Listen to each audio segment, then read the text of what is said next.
Hey folks, it's Dom with Florida Deere here in beautiful wintry Florida right now.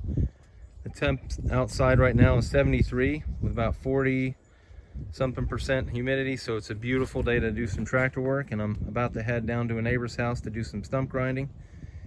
But before I did that, I wanted to go over the upgrades I've done so far and what I thought about these upgrades, and maybe this video will help you in deciding if you're on the fence with one of these upgrades or not, to pull the trigger or to not pull the trigger on these things. So I'm gonna start from front to back. This is not the order I got these upgrades in, but it's the order I'm gonna just take you from front to back tractor to keep track of the video here. So the first one was the Piranha tooth bar. I just put it on a week or two ago. The fit and finish on it and the installation was super easy. I have not gotten into any major projects yet with it, so I really can't comment on its usefulness. I think it'll be useful, but we'll have to see for later videos. I have used these bolt-on hooks that I got from Titan Attachments. I think plenty of other places sell them too. I know a lot of the guys on the forum and the web page have ones from Ken's Bolt-On. And then I also have just recently got this right here, which is the relief valve dipstick for the front axle. A number of the guys have mentioned about axle leaks, and then a couple of other guys mentioned that the pressure builds in there up in there pretty good as you work the front end, as you have the four-wheel drive running, or you got the loader going and stuff like that. So one time I did pop that thing off after some serious tractor work, and sure enough there was a fairly large amount of pressure that came shooting out of there and stuff. No liquid came shooting out of there, and I don't have any axle leaks yet, so I figured, hey, why don't I get one of those things before that happens? So I did get that. I've been on the fence for these for a while, but then I did a couple of trailering videos, and several of the guys seemed to home in on how I had the tractor strapped down. And I had it around the bucket and around the rear frame, so it was strap-on metal.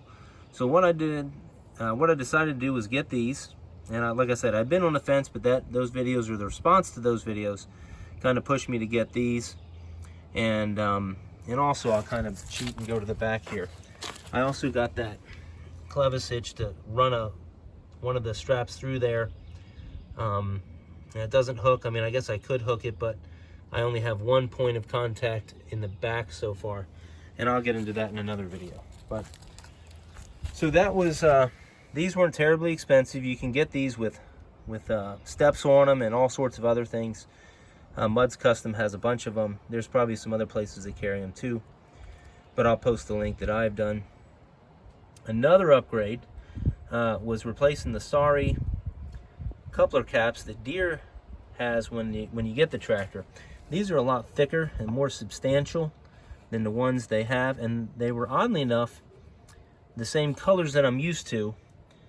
They had replaced, I think, the gray and the green with a blue and a red as the original stock ones on the 1023 and 1025. And that wasn't a big deal, but on my 445 I was used to this color scheme: black, gray, green, and yellow. So anyway, that's not that big a deal. But another upgrade was the 4x4 shifter. So that on the stock one, as most of you know, it's way down here, so you have to bend over, and it's just kind of an awkward stretch. This one right now is just right here, and I did move the sticker up. It seemed to have plenty of sticky on it, so I decided to move that up, and it does clear this. The picture on his website looks like it bumps into this lockout for the loader valve, but as you can see, there's plenty of distance when it's pulled out and when it's pushed in, so that's not an issue. It doesn't really bump the leg. It's low enough to where your leg's going over here, and so you can just do that. Maybe if you were getting on and off the tractor, then maybe it would be an issue, but I don't think so. So another one that I got from the same guy was this pedal on the traction lock. And I mean, it seems like a simple thing. This 4x4 lever and this pedal seem to be things that Deere probably should have thought of themselves, for some reason did not. So these were upgrades I definitely liked. Trying to get that little sort of, you know, piece of small pipe that sticks out there with your foot, and it's sort of metal, so it's slippery, is not ideal. This big fat pad with sort of the Velcro limited slip stuff on it works really good. And that I have worked out with a number of times, and it works fantastic.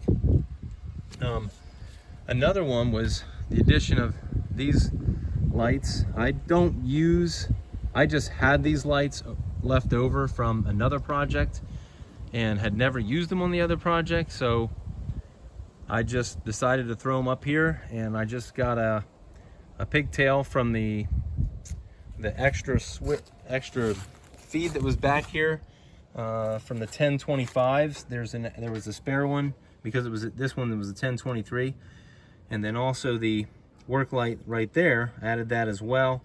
I thought if I'm trying to hook something up back here, or I'm trying to figure out what's behind me, you know, when it's dark, then it wouldn't be a bad idea to have a work light. So I kind of got those as well. And then one of the biggest upgrades was this right here. This is the rear third selective control valve, and it operates this hydraulic top link, which for stump grinding, tilling, bush hogging, all works really well. I've used it with box blade as well. It's just a really good thing to have. Not only that, but when you're hooking stuff up, it's easier to hook stuff up with these.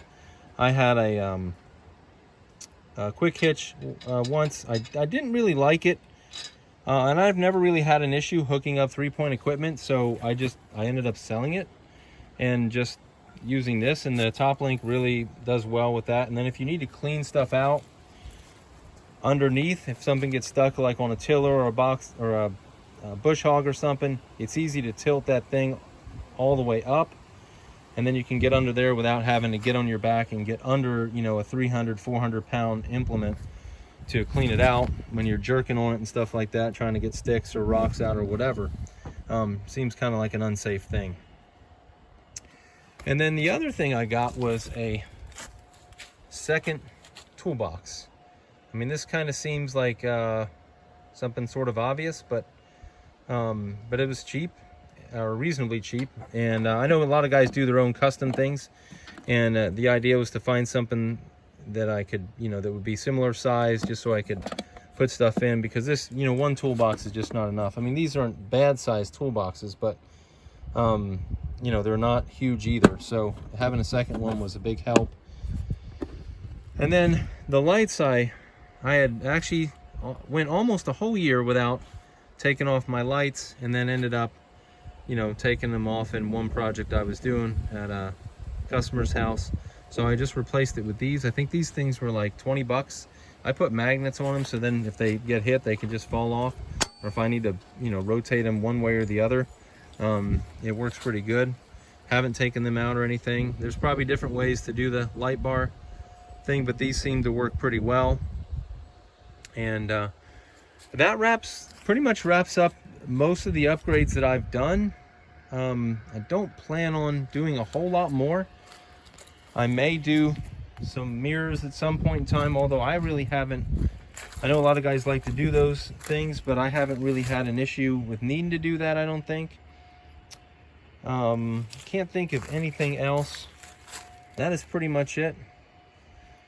Well, anyways, I appreciate you watching, and like I said, I will put all the links to all these items, as much as I can find them, in the description below.